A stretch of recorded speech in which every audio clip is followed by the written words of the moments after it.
Hey everybody, Scoutcraft here again, TGIF. Thank God it's Friday. What a crazy week, right? It's been a nut week, and it's been a really busy one for me. Yesterday, I had to go upstate, and I had to, it's getting towards the end of the season. Got to do a, last mowing. We got leaves up there, secure things and stuff for the winter. So it's been really busy, and I gotta tell you, I've had a lot on my mind. It's been just such a crazy busy week that I made a terrible mistake. And what happened was I was filming some segments for today's video earlier in the week. And because I got to keep taking videos off my phone so that the memory doesn't fill up, I deleted the video, all the videos I had, the segments of restoring this tool I'm going to show you now. Okay, so this is what I did, the full restoration, full tutorial on restoring. It was in poor shape and all rusted up, and I brought this thing back to beautiful. What this is, it's a Miller's Falls tool handle. These were really big in the turn of the century. Everybody had one of these. Everybody wanted one of these. They weren't cheap, but they came with a multitude of tools. And you can see in the cap, now they came in different woods: cocobolo, mahogany, rosewood, all different exotic woods. And you can see, and what happens a lot of times is the caps get cracked because of the hardwoods, and also because, see that little tapping cap? That's so you could tap on it with a hammer. Sometimes, and you can see there was a little crack, but I repaired it, and I showed how to repair it, with the clamping, and I'm sorry about that. But anyway, so I polished all the threads, so that, and here are all the tools. I went over all the tools, the inside of the tools that they had, and how it works. What's interesting is if you, well, just take a screwdriver, for example. When you took out a tool from your little tool kit and you put it in, you opened up the collet here.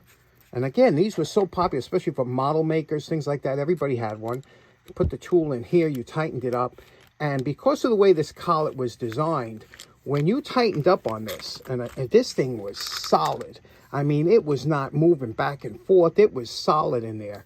And you could use it for that. They had chisel adapter and all kinds of things. These were really popular, these tool sets, years ago. When I first got into collecting tools, one of the first tools that I went and I bought, because this was real big to collect if you were a tool collector. So sorry about that, but we'll get another one. This one did come out nice, though. So I apologize about losing that footage, but we'll do another one soon. Next up, I remember when I was a kid, my father used to have to take me out to do stuff. And, sometimes it's rough to entertain a kid, with their kind of short attention spans. And, what am I going to do? Where am I going to go? And some kids are harder to entertain than others. I wasn't too bad.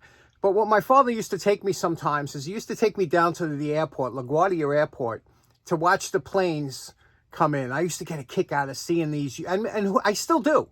When you're close to an airport and you see these tremendous monsters in the sky, these 747, these jumbo jets coming in so slow, and it's an amazing, I'm amazed every time I see it. So I had to go to Home Depot the other night, and it brought back those memories, because Home Depot, if depending on the wind, if the wind is blowing out of the east, out of the west, the planes come in from the east, and they come very low to the parking lot in Home Depot. I mean, sometimes you could sit there and just, I'm talking about 100 feet above the ground. Let me show you what I'm talking about.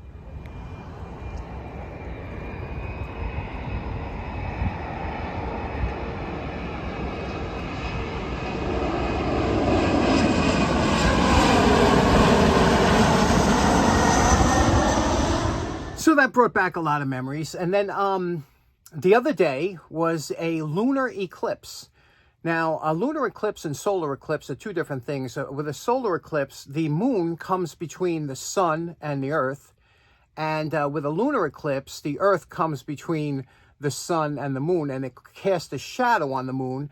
And it also gives the appearance of a reddish tinge. And it's otherwise known as a blood moon. And the next one will be in 2025. And I've seen a few of them, but I caught this one on, if I would have known, it would have been so nice, because it was cloudy in the early evening. I would have set up the telescope, gave you some really good video. But check out this short video I took with my iPhone of this year's blood moon.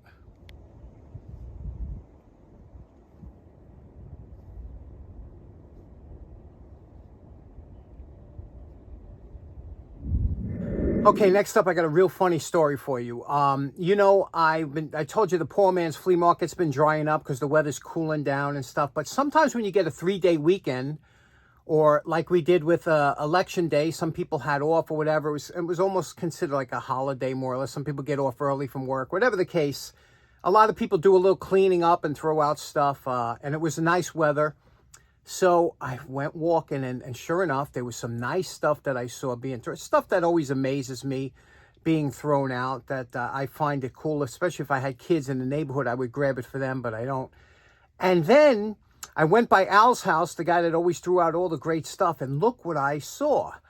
I saw this amazing anatomical chart of the nervous system, but it was in a box and it had all these cool switches on it. And I'm saying, wow, that's cool, right? But what am I going to do? You know, I don't even know what it is or whatever. So here's the funny story. I'm checking this thing out, and I'm for 10 minutes, I'm standing there looking at it going, should I take this thing? It's, you know, it's kind of eclectic, which is me. And I say, and it's free, which is me. And, he also had this great washboard there, an old washboard. I said, I took that. I said, I'm going to let it go. So he had it. It was covered with a plastic bag. I put the plastic bag back over. I went home. And then I went on, just said, let me look up what that thing is. I went on the computer, and what pops up? This pops up. And I was like, holy crap. I jumped in my car. I did like a Batman, you know, shot out of the Batcave, quick got over there, threw it in the, let me show you what it is. Okay, so this is exactly how it was thrown out in the garbage. Had this plastic bag on it. And when I opened up, took off the plastic bag, and I saw this. Now, somebody built a frame around it, I guess to hang it up. But you could see that this cool chart with all these awesome buttons. See these buttons here? They all light up. There's little lights behind there. And the only thing, the plug is missing. Let me show you. As you can see, the plug was somebody cut the plug off or something. So the plug is, or it was wired direct, I don't know. But there's a switch. See down there, there's a switch right there. Can you see that? Right there's a switch that turns it on or off. And these little silver things right here, see those silver things? They're vents so that it cools off. But this thing wasn't probably left on. I think the thing probably would still work. What do you say we put a plug on here and see if we can't short out the electrical system in my house? Okay, now I just put a plug that I found. I just spliced it onto the wire. This one has the fuse in it, which I usually don't like, but this is a good time because I have no idea. And it's the first time I'm going to do it. I'm going to show you. Hopefully nothing will happen. Oh, good. That's a good sign. Nothing did happen. Now I'm going to throw the on-off switch here. Oh, lights. Do you see it? Let me shut the light. Oh, awesome. Okay, now how awesome is this? You see all the organs light up. Now, apparently how this chart works, all these buttons here, like I'm going to push this button, you could see what happens. You see how this button will show you the parts of the brain, and then we'll go down a little bit. Well, it shuts off. Let me see. I guess when it shuts the light off, it shows you what it hits, you know, what these nerve things. So each button does a little something like that. All the way down. Each one of your vertebrae will show you how it affects you. Here it affects the brain. How cool is that? How cool is this thing? And when I saw the price that these things, there was a couple that sold for, you know, upwards of $1,000. So, but it's ridiculous. But how cool that house is, the house that keeps giving and giving, right? Now, another thing that Al threw out was this antique national washboard. Let me clean it up and talk about this piece of history that is just fantastic. Okay, for most of us, we are too young, which is a good thing. We're not often too young for anything, but most of us are too young to remember these being in use on a daily basis.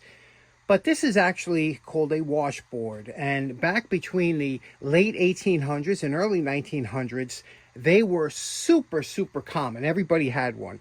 The early ones had a galvanized ripple plate here, and later they moved to glass, because we all remember the old rusty. You would remember a rusty washboard because the constant wear from the laundry would take off the galvanization and would expose it to, and they were left outside a lot of times in the water, so they would rust up. Nobody wanted a rusty washboard. So when they came out with the ribbed glass washboard, it was, everybody was buying them. And remember, this was before the washing machine. Now, this is the National Washboard Company, and they were out of Chicago, Saginaw, and Memphis. And what's interesting is that these were made, like, at one time, at peak production, they were making 125,000 washboards a day. They're not a rare item because people didn't throw away things years ago. Like, so, and this didn't take up a lot of room. You could kind of stick it behind a dresser or something. And, you know, so there's a lot of these out there still, even though they're antiques. This one is most likely well over 100 years old. But look at the ribbed glass. Can you see that? This is really interesting. Let me focus in a little bit. You see that ribbed glass? Now, what you would do is you would place this into a wash bucket, or they had a big galvanized tub, and with the soapy water, and you'd run your laundry over here. And much as an agitator works in a washing machine, the laundry would be agitated and the soap would get the dirt out. These still work today. In fact, if things go the way they keep going, we might be going back to these. So don't throw it out if you have one. They do work, but isn't that just beautiful? I've personally, this is the first one I've seen with ribbed glass, because like I said, I'm not familiar with these, but when I saw that this was glass, oh, that was the first, I grabbed this in a minute. Okay, last up real quick, you know, probably one of my favorite channels on YouTube, if not my favorite, is Joe's Shop. Joe is a friend of mine. He's down in Florida. Great channel. Got to check him out. He's the one that introduced us to the fiber wheels, which totally upped all our games. So we can thank Joe for that. So Joe did this on his channel the other day, and I had to go out. He introduced it. I had to go out and buy a set. I don't know if it's the same exact one that Joe had. Let me show you what this is. It's a grommet set and why you might want one. Grommets are good for a multitude of applications. One's if you wanted to make tags that you wanted to hang on something where it won't pull out, it strengthens the hole. That's one good thing. Also, it's good for joining pieces of material. If you want to join a couple pieces of material, you can use a grommet.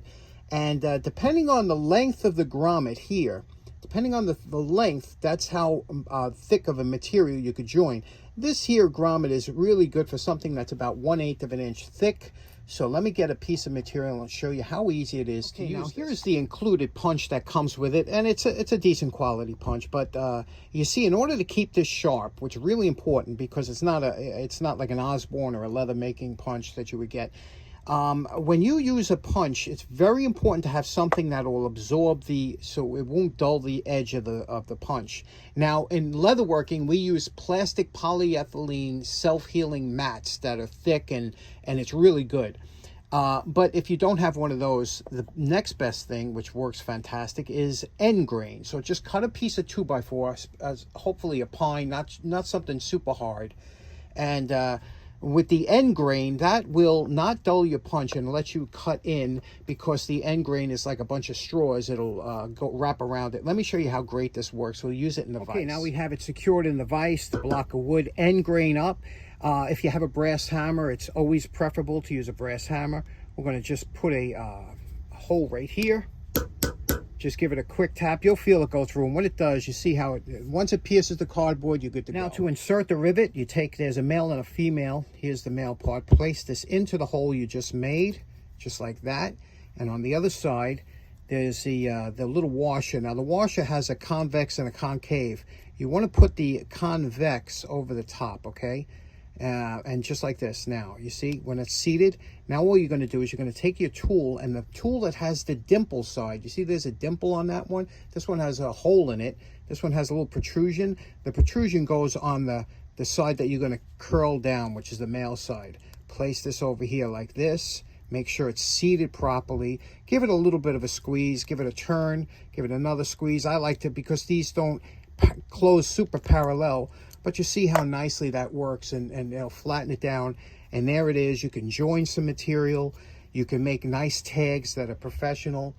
Again, Joe turned this on. Now, I have grommet sets that are made by Tandy that use a punch and stuff, but where can you get a nice set like this all together than from Amazon?